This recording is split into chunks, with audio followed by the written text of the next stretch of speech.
I've gotten a lot of questions about something pretty important to this channel, that being what is Arknights.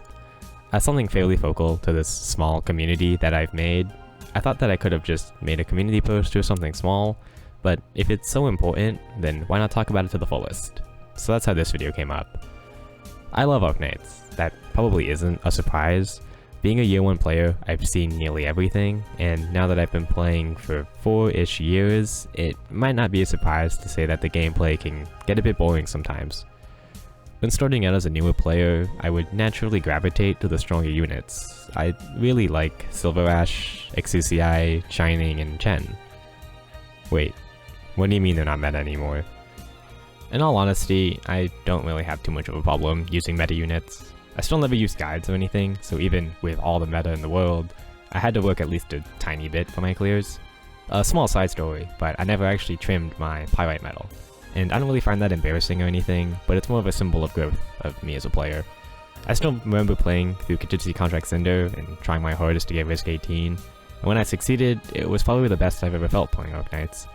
That continued all the way to Fake Waves, where I cleared Risk 18 on my first try. Not even using the strongest units or anything, just units I liked. It was pretty disappointing to clear a Contingency Contract on my first try. Yes, at that point CCs were getting easier and easier, but the illusion was broken, and I didn't really feel as challenged by Arknights anymore. Right after Fake Waves was actually Break the Ice. You might not remember this, but that was the event that brought in the new English dubbing. I like Japanese dubs, probably as much as anyone else, and Arknights has a fantastic Japanese dub, but when I play games, I really like knowing what the characters say without needing to exit the battle, go into the files and stuff to learn what a character's all about. So I went through all of Break the Ice using English dubbed operators only. It was fun to use operators I don't use too often, using Phantom when he was the best executor at the time, bringing out Omnia in anything that isn't a story mission, and understanding the male-led struggle back then and being forced to use Ansel. It was fun. At this point, NicheKnights wasn't a new thing, not by any means, but this was the first time that I would do something like that. It got me more and more interested in the idea to play around with a niche that I could call my own. Arknights wasn't a thing for me until really recently. Originally I just did English dub only until more and more operators got dubs, and then the whole thing became pretty easy. Especially with new introductions like Golden Glow, Lumen, and Pozemka, that felt less and less niche as more and more operators got dubs. I did Casimir's only for a bit too. The Neural and Pinus dynamics are some of my favorite in the game, so naturally I gravitated to them, but with only 13 operators, one of them being Justice Knight, each clear was basically the same. I wanted something newer and something a bit more unique for someone. A niche that you choose should represent you, whether you choose Sniper or Caster Knights to play around with having no ground units, Leviary Knights for Bird, Male Knights for all the hot guys, or one tile only because you're a god gamer. Seriously, they're really good at the game. Playing around in a NicheKnights symbolizes who you are, at least to me.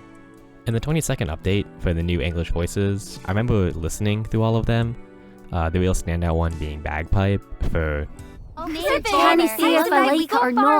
obvious reasons, but another one stood out to me being Perfumer. Now, I adore Rie Takahashi, Perfumer's Japanese voice actress. She's one of my favorite voice actresses period, but I saw that Sam Slade voiced Perfumer for the English dub. Now, aside from her being the #1 Aventurine fan, she also voices Topaz from Honkai Star Rail.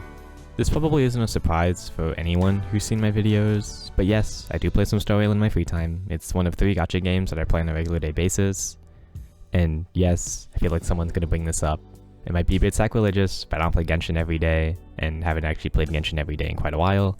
I also don't really play Zenless Zone Zero every day, but I'm getting a bit sidetracked at this point. It got me thinking how many other English dubbed operators from Arknights share the same voices as characters in my other gacha games. Every once in a while, I'd recognize a new voice actor from another Hoyoverse game. Seeing Anyako voice Whole Hayak, Jenny Yokaburi voicing Project Red and Deep Color, Koi Dao voicing Puzzle, connected some of my favorite games together in a way that's special and unique. At this point, I still did English-only operators, so why not just make it a bit more special?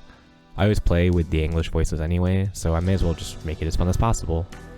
If I enjoyed seeing these voice actors and voice actresses put life into my favorite games, why not appreciate them in the ways that I can? So then, I made Arknights. It's a niche among niches, but I love it. It has its ups and downs. Making the spreadsheet itself took quite a while, to say the least, and keeping track of all the operators that I have access to is troubling, but to me, the positives outweigh the negatives. Having a niche that no one else plays means I'm not competing or chasing records. Even at the end of the day, I want to play Arknights for fun, and I don't want endless optimization and stressing myself out to ruin that for me. This niche also means that I don't necessarily need a CN account to enjoy the new stuff that comes to niches. Something else I see other niches lament is having to wait 6 to 7 months for the new content to come to global. The only real workaround of that just making a CN account, but since the English dubs come to the servers at the same time, there's no waiting. Unless there's an alter for a Arknights operator, but I don't know which Arknights operator would have an alter in the making, right? That would be crazy, right? Right? This niche even means that stuff outside of Arknights can still affect what I do in Arknights, like Star Rail making new characters, or Genshin releasing new regions, connecting the games that I like just a little bit more. I made Limbus Nights piggybacking off of these ideas because I need to maintain the Project Moon agenda, obviously. Oh, and the biggest flaw of all is that there's no Cantopole, but that's just a price I'm willing to pay. Arknights is probably my favorite gacha game of all time, and also in my top 5 favorite games ever, so being able to breathe new life and new ideas into a game that I adore is the best feeling. This isn't to say that you need to play a niche to have fun. I'd still have fun occasionally using my busted Zorla, Logos, and Ella and IFs, but if you're getting tired of a game that you love, you can switch it up. For example, I've played From Software games many times. Bloodborne alone I finished more than 20 times. So if there's anything I love in a game, it's trying the same stages over and over with tiny changes every time just to get through it. I also really like the idea of challenge runs and purposefully challenging yourself to make the game harder and more replayable. If you ever found Arknights too easy, too samey, or if you just have a wealth of free time, you should try out a niche. It doesn't have to be as convoluted as mine. In my opinion, even just limiting yourself to your 12 favorite operators can count as a niche. Just do what you want to do. At the end of the day, just play what makes you happy. If you want to Weasadel all the stages, then go ahead. I can't stop you.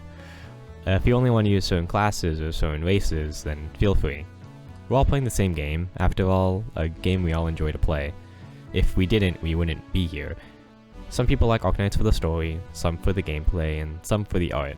Many of us for all three, so do what makes you happy. Doing a niche is the thing that brings me joy in Arknights, so that's what I do. And I do so with more pride than anything else in this game. Thanks for watching.